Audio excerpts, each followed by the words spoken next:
Hey, what's up, folks? Welcome back to On Texas Football. I'm lifetime Longhorn Rod Babers. We got our first taste of football practice, fall training camp for the Longhorns with the media window, and it was great. I had a keen eye, sharp eye on the DBs. So I want to give you kind of my overall breakdown of what I saw from the DBs in that really short window we had. I'll give you my thoughts, and we'll also dive into what I expect to see from the DBs based on what I saw today. And I talked to Coach Keener a little bit. Had a conversation with Huff Daddy while I was out there too. So I got a chance to meet the new DB coaches. Got a chance to meet Kenoto Hudson and Mark Orfe as well. So did get a chance to talk to some of the coaches. So I want to get into that a little bit. But first, let me tell you about our sponsor. Our sponsor of this segment is Breakdown, brought to you by our good friends over at Duck Camp. We'll give you a very special message from Duck Camp. Matter of fact, let me do it right now. Duck Camp, thank you very much for sponsoring this breakdown of the DBs of DBU.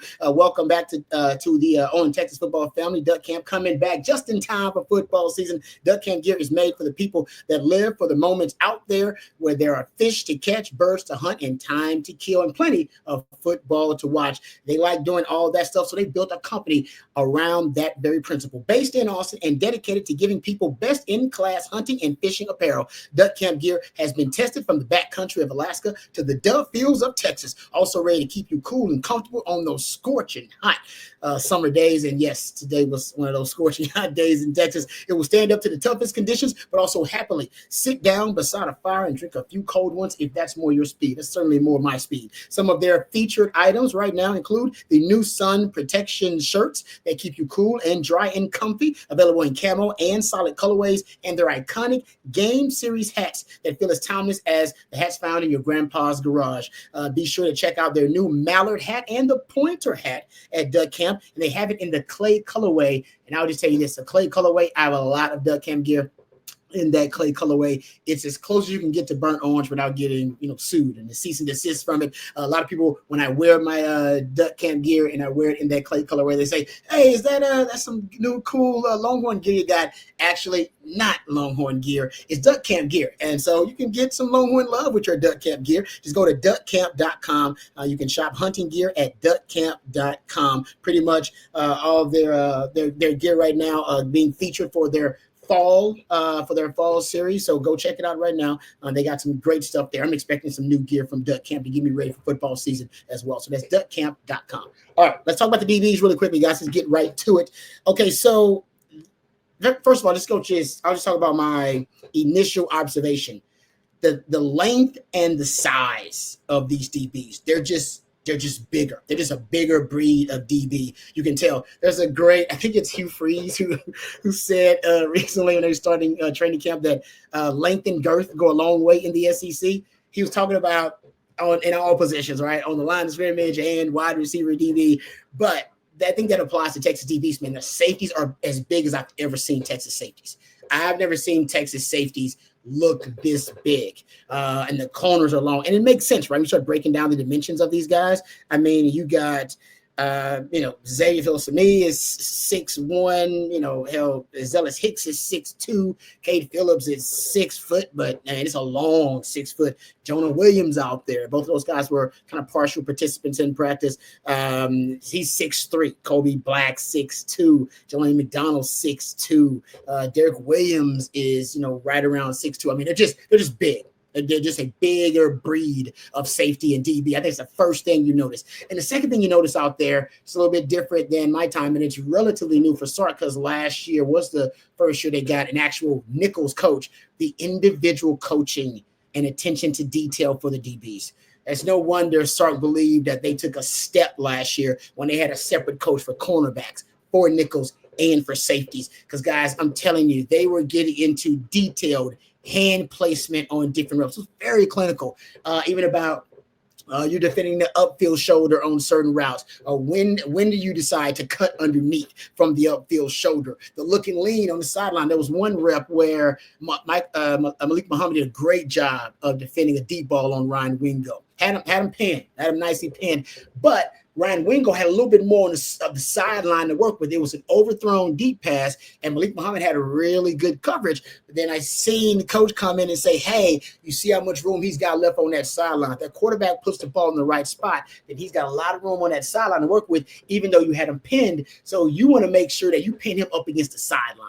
Yeah, you can have him pinned like this, and you're leaning on him and looking back for the football, but then if the quarterback drops it in that bucket over that outside shoulder in between where you have him pinned in the sideline, you left too much room there, then all your work is for naught. All your great technique, right, is a moot point. And I think that's attention to detail. It's like, no, I need you to put a little bit more pressure on him before you look back for that football. Make sure you secure that hip and make sure that you are putting a lot of pressure, leaning on him, actually putting weight on him, forcing him to the sideline, giving him very little margin for error. All right, he's got no room to work with there, which means the quarterback's got a very small window to put the ball through. Love that kind of stuff, right? So attention to detail. Let's talk about the guys that I thought stepped up. There's no doubt. I mean, Michael Taft is no doubt the leader that secondary continues to be. I think Jalen Gilbo looks comfortable at corner. I'm gonna say he looks comfortable at corner. He actually looked comfortable and confident at the cornerback position. And I was talking to Huff Daddy about a little bit too. There's a good chance, man, that they like him at corner just because, and I'll get into this a little bit later. I think right now they're experimenting with two possibilities. Do they like whoever steps up at that nickel position more than they like Kobe Black as the other corner opposite Malik Muhammad? Because Kobe Black looks great too. I'm tell you right now. And I heard great things about Kobe Black. So if Kobe Black actually does secure that role, he separates, right, has a great training camp, I do believe Gilbo slides back into the nickel because they're looking for a way to put their best five on the field. And right now it's like that. You remember that movie, Top 5 with Chris Rock? Anybody remember that movie? Very kind of understated Chris Rock film. Essentially, they call it Top 5 because throughout the whole damn film, the main characters are arguing about who their top 5 rappers are. That's it. Essentially, I think Texas secondary is doing this. Top 5. Who are your top 5 DBs? And I think Akina and Orfe and Keno Hudson, they sit down like, all right, these are the top 5 DBs right here. And what combination is it? Is it Taft? It's definitely Taft's going to be in there. Jelani McDonald's definitely in there. About Derek Williams, I don't know if Derek Williams is completely ready to go. I think he is going to be one of your best 5 DBs when he's 100% back and ready to go. I think he's close.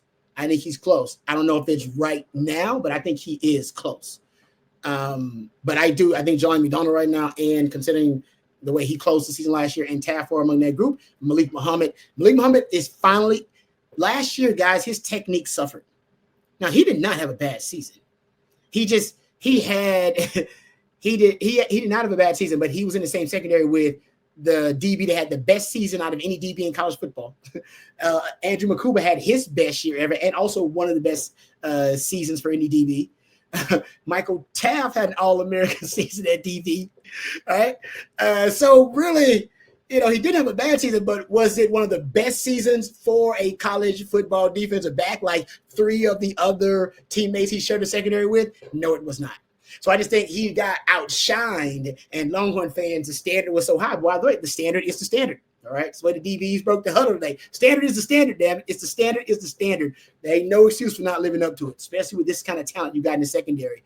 But I think ultimately he didn't shine as much as those other guys. I think he will. I'm gonna stake my reputation on it. I think Malik Muhammad comes back, has a strong season because his technique looked good. And one of the things they were working on, it seemed like to me, and you know what they got to work on it is defending the deep pass. Because Arch is going to chunk it deep. Listen to me, y'all. He going to chunk it deep. They'll get a lot of reps on defending deep balls with Arch Manning. And then at one point, I'm thinking to myself, watching like, man, I wonder if, they can start cheating a little bit hard. When they going to start intercepting some of these deep passes with the safeties being deep, cheating a little bit, right, to the middle field and being able to get a jump on some of these deep passes. But Arch does a great job. I just want to tell you what, just kind of looking on the other side, they don't get a lot of great jumps on his deep balls, even though he chunks. He throws some deep balls now. 21% deep ball rate last year.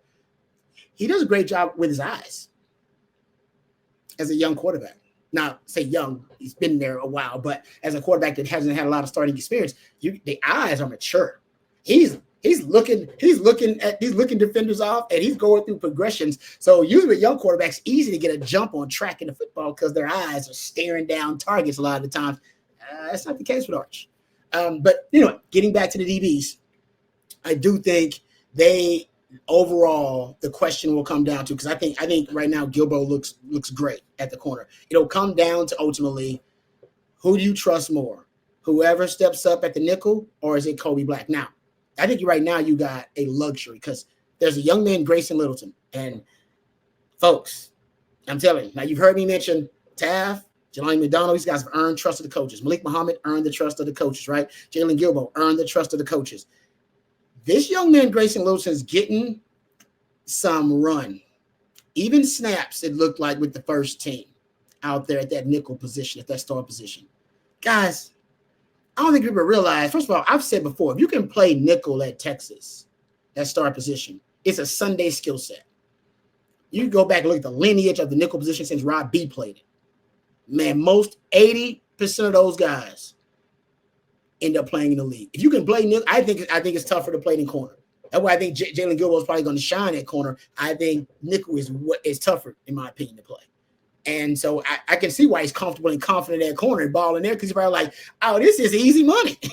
Receivers don't have a two-way go. I got the sideline as an extra man to help me out. Oh, yeah, this is easy compared to the star position where, man, talk about drinking through a fire hose, right? So for a youngster like a Grayson Littleton to be trying to master that position early on and doing to the point where the coaches are willing to give him some run, with the first team in that spot, shows you that is, to me, that's maturity. That's what that is. And I'm hearing that he's following, Taft Daddy around to learn the ways, to learn how to watch film more effectively. And he's a sponge, like just questions. He wants to know the secrets. He wants to know the secret sauce. If you get for like 3 minutes with a young man, he's going to be asking you questions to siphon knowledge from you. All right. I know that personally. There's a little bit of time with the young man, and he's asking you like, hey, so what about this? What about that? Oh yeah. What do you recommend for this? What's your opinion about this? So he's just soaking up knowledge. So I can already see why the coaches love him. Coaches love him because he's just a sponge. But if he's earning trust, that means he's not making the same mistakes a lot either. That means he's picking it up mentally. And remember, now all the DBs are in the same room together. They don't divide them up. They don't divide up. Safeties don't meet, and they're separate from corners and separate from nickels. They all meet together. All right. So I can tell you right now, Coach Akeem is quizzing guys in that room. They're having conversations in that room, and he must be impressing. He must be showing out, at least in terms of his mental aptitude and his mental acumen for the game. So that is a name to keep in mind, guys, is Grayson Littleton. And the future of DBU is extremely bright. I mean, the two guys who were partial participants in practice, Kate Phillips and Jonah Williams, that's the future of DBU right there, the future of DBU. And it's as bright as I've ever seen it. But out of that, those freshman bucks, it's crazy that the guy that may compete sooner than even guys like Kate Phillips and Jonah Williams, who's have maybe a higher ceiling overall as a player, could be Grayson Littleton. And he plays fast, and he knows how to practice. Most young guys don't know how to practice. They don't, because you have to practice with the intensity of a game. Because when you're a young player, you don't really know the difference in that kind of level of practice, right? You've been practicing at the high school level, unless you're coming from one of those factories that's producing 10, D1 prospects or, 5, 6 power 4 prospects per year. Yeah, you may not face elite talent in a practice setting day to day. So you got to learn to keep up that level of intensity, almost a baseline of intensity. So usually a lot of young players, they struggle to transition just to have the intensity of every practice rep. Apparently that's not the case with Grayson. I got a chance to watch him, and he's full speed ahead in practice. If he does make mistakes, he makes them full speed, which coaches like. So that's somebody to watch. They also, I think, Warren Roberson looked good to me. I actually see why they like and why he has such a good spring. I think he's picking up right where he left off, because I really liked what I saw from him. Just his movement. He's very fluid, moves like a veteran, and you can tell very technically sound because he's been in the system a while, so he knows what he's doing. So I liked what I saw from Warren Roberson too. I think another guy I've heard about, Wardell Mack, working with the second team there with the second unit. I said, did see Taft get some reps at at nickel with that second team unit too. So that's something that they've been experimenting with. So I think they cross train a lot of guys to try to manufacture some depth. But overall, I think the secondary is going to has a potential to be special because they have a lot of veteran guys in the right places. But that one spot though, whether it be the corner spot opposite Manny or whether it be that nickel spot, there will be a position that is really inexperienced. And, it'd be interesting to see who they tried out versus Ohio State. Because I think the secondary, the way it looks versus Ohio State could be very different than the secondary that they line up versus A&M or versus Georgia. Just because they would have time to mature. And you got to come out of the gates with a secondary you trust. If that young man, Grayson Littleton, is getting reps versus Ohio State, then we know, oh, he's a dude. He's a dude, and he's got that dog already. So, all right, there you go. This is my little mini breakdown of the DBs and what I saw from practice today. I appreciate you guys joining us. Thank you to our friends over at Duck Camp. Check out duckcamp.com and check out all their new fall gear there as well. Thank you to Matthew behind the scenes, always twisting and tweaking dials, doing a great job. And for Matthew and for our friends at Duck Camp, I'm Lifetime Longhorn Rod Babers. Until next time.